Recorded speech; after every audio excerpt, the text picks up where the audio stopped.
Everyone, Shri शिवाय नमस्तुभ्यम। कैसे हैं आप सब? आई होप आप सब बहुत अच्छे होंगे, स्वस्थ होंगे, मस्त होंगे। मैं भी बहुत अच्छी हूँ। आज दिन है रविवार का और मैं आज जल्दी से सो के उठ गई, जबकि मैं इतनी जल्दी संडे को सो के नहीं उठती हूँ। संडे को मैं 7 साढ़े 7 बजे ही सो के उठती हूँ, क्योंकि सिर्फ एक दिन हमारे पास होता है जो मैं बहुत आराम से बहुत रिलैक्स होती हूँ, कोई जल्दी नहीं होता है। लेकिन आज मैं बहुत जल्दी सो के उठ गई हूँ, क्योंकि आज मैं जाने वाली हूँ शिव पुराण सुनने। यहाँ दिल्ली रोहिणी में आए हैं प्रदीप जी मिश्रा गुरु जी, तो मतलब शिव पुराण हो रहा है पे कथा।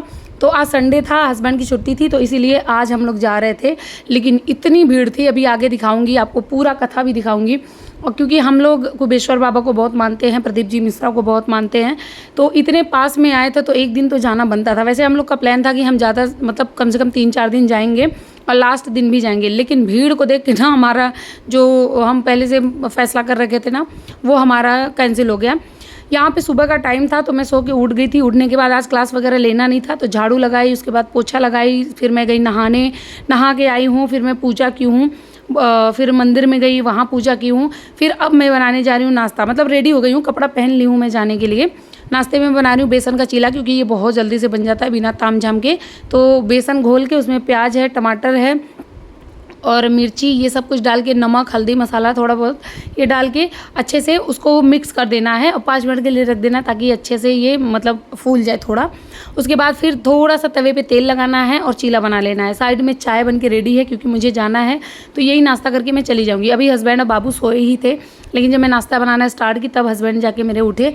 वैसे आज के दिन मतलब संडे के दिन हस्बैंड और बाबू ये लोग तो 8 साढ़े 8 बज जाता है इन लोग को उठने में, कभी कभी 9 भी बज जाता है, लेकिन मैं जल्दी उठ जाती हूँ 7 साढ़े 7। वैसे आँख मेरी 5 बजे ही खुल जाती है, क्योंकि रोज़ का आदत बन चुका होता है।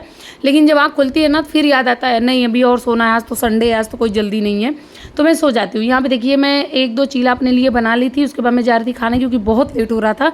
और साढ़े 7 में हस्बैंड का मैं बना रही थी और एक ही मैं खा के फिर मैं निकल गई थी। ये है मेरी दीदी और उसकी 2 फ्रेंड हैं, तो हम 4 लोग जा रहे थे। हम 4 ही लोग यहाँ से, जबकि नोएडा से रोहिणी बहुत दूर है, मतलब 1 घंटा 45 मिनट का रास्ता था, मेट्रो से ही हमें जाना था। तो अभी हम स्टेशन पे खड़े थे और मेट्रो आने ही वाली थी। इतना ज़्यादा अच्छा लगता है ना, मतलब जितना हो सके, अगर आपके नियर बाई कहीं भी शिव पुराण हो रहा है, अगर आप भोलेनाथ को मानते हैं, अगर आप कुबेश्वर बाबा को मानते हैं, तो आप ज़रूर जाए। आपको अगर गुरुजी नहीं दिख रहे हैं ना, तो वहाँ बैठ के, कहीं भी बैठ के अगर आप पंडाल में कथा सुन लिए, तो आपकी जो भी मनोकामना होती है, जो भी आपके मन में होता है, वो भगवान पूरा करते हैं भोलेनाथ। मैं एक बार ग्रेटर नोएडा में आए थे, तब मैं नहीं गई थी, तब मेरी दीदी गई थी, क्योंकि मेरा बाबू बहुत छोटी थी, तो मैं उसको लेके नहीं जा पाई, क्योंकि छोटा बच्चा लेके जाना अच्छा नहीं लगता। और भीड़ भी ना बहुत ज़्यादा थी। हमें पता था कि आज संडे है, वैसे भी बहुत ज़्यादा भीड़ होने वाली है। यहाँ पे हम श्री शिवाय नमस्तुभ्यम बोल रहे थे। उसके बाद हम लोग पहुँच गए थे रिठाला मेट्रो स्टेशन। फिर हम वो लोग वहाँ पर उतरे। ये सब हम लोग बांटने के लिए, ये तो मैं कम ली हूँ, दोबारा से आगे भी मैं लेके गई थी। बिस्किट है और टॉफ़ी था, पानी का बॉटल 2-2 बार। वहाँ पर आप जितना बाँट सकते लोगों को ना, उतना बांटिए। और अक्षय तृतीया भी था, सबसे अच्छी बात तो ये है। तो मतलब ये सारी चीज़ें हम लोग लेके ही जा रहे थे कि जितने लोग मिल पाएंगे उतने लोग को हम देंगे। और मैं ही नहीं, देख सकते हैं आप भी मेरे वीडियो में कितने सारे लोग आ रहे हैं, जो 3-3 4-4 पानी का पूरा एक कट्टा ही लेके जा रहे थे, और एक दूसरे को हर कोई बांट रहा था। जितना आप बांट पाओ उतना बांटना चाहिए, जितनी हेल्प कर सको सबकी उतनी हेल्प करना चाहिए। अगर कोई, जैसे हम लोग छाता लेके गए थे, तो वहाँ धूप में भी हमारे पीछे ही लोग धूप में बैठे थे, तो एक छाता के अंदर ना जितना कोशिश कर सको कि किसी को छाँव दे सको करो। ये जो तीनों पंडाल दिख रहा है, ये भरा पड़ा है। अभी हम लोग 11:30 बजे पहुँच गए थे वहाँ पे, लेकिन 11:30 बजे ही पूरा पंडाल भर गया है तीनों। ये था कि हम जल्दी पहुँच गए थे, इसीलिए कि कहीं थोड़ी बहुत जगह मिल जाए, हम लोग बैठ जाएं। तो पीछे की तरफ ही मतलब जगह मिला था यहाँ पे। तो अभी देखिए छाता लगा लगा के लोग बैठ रहे हैं, क्योंकि धूप तो बाप रे बहुत तेज़ थी। तो हम लोग भी यहीं पे बैठ गए थे, ऐसे ही अपना बिछा के। बाकी हमारे बैठने के 1 घंटे के बाद ही मतलब 1:30 बजे तक पूरा पंडाल भर गया था, पीछे तक भर गया था।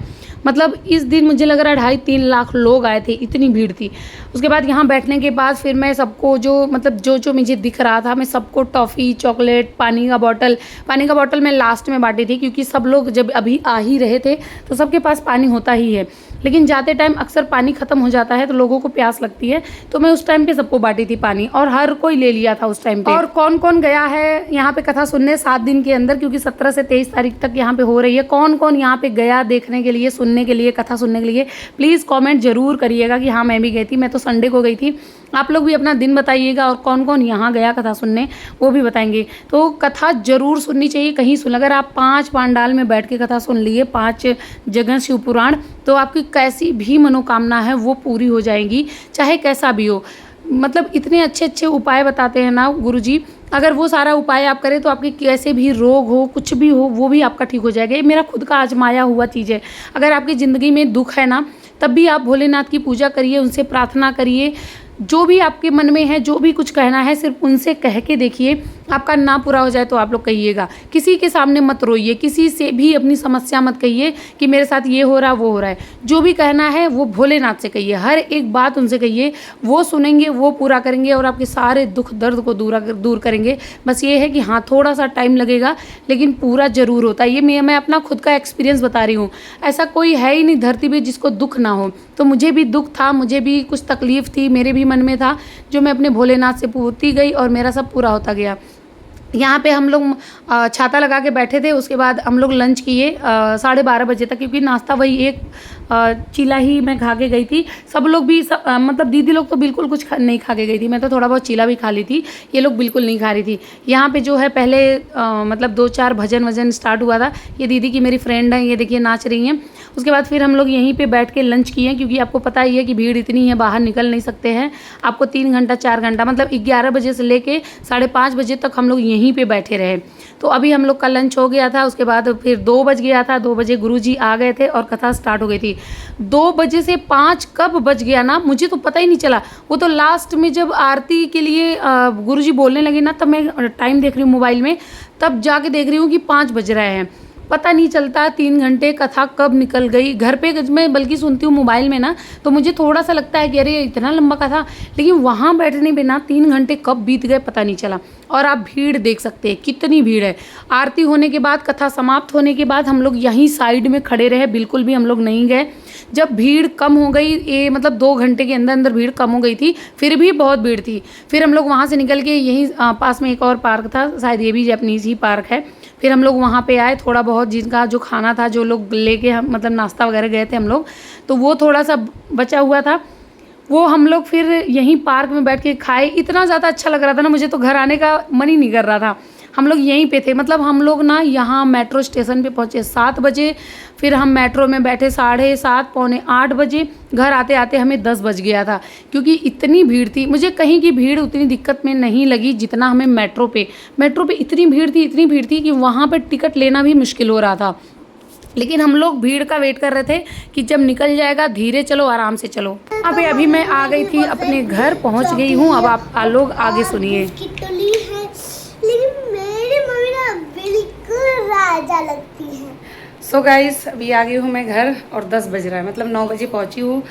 हस्बैंड दाल चावल सब्जी बनाए थे, फिर खाई हूँ। बहुत ज़्यादा थक गई हूँ, इतनी ज़्यादा भीड़ थी, आप लोगों ने देखा। तो बस अब चल रहे सोएंगे। मेरा बेटा बहुत देर बाद मिल रहा है मुझसे, कम से कम 8-9 घंटे बाद मिल रहा है, इसलिए बहुत ज़्यादा प्यार है। जब मैं रोज़ घर पे रहती हूँ तो इतना प्यार नहीं होता। आज मैं दूर दूर से होके आई हूँ तो इतना ज़्यादा प्यार है। चलिए बाय, गुड नाइट, मिलते हैं नेक्स्ट वीडियो में। जिन्होंने अभी तक चैनल सब्सक्राइब नहीं किया, सब्सक्राइब कर लीजिए, बेल आइकन प्रेस कर दीजिए, वीडियो को लाइक शेयर कमेंट कर दीजिए। चलिए मिलते हैं नेक्स्ट वीडियो में, बाय। मेरी मम्मी की सब्सक्राइब को तो मेरी मम्मी ने बहुत सही। Okay bye, thanks for watching.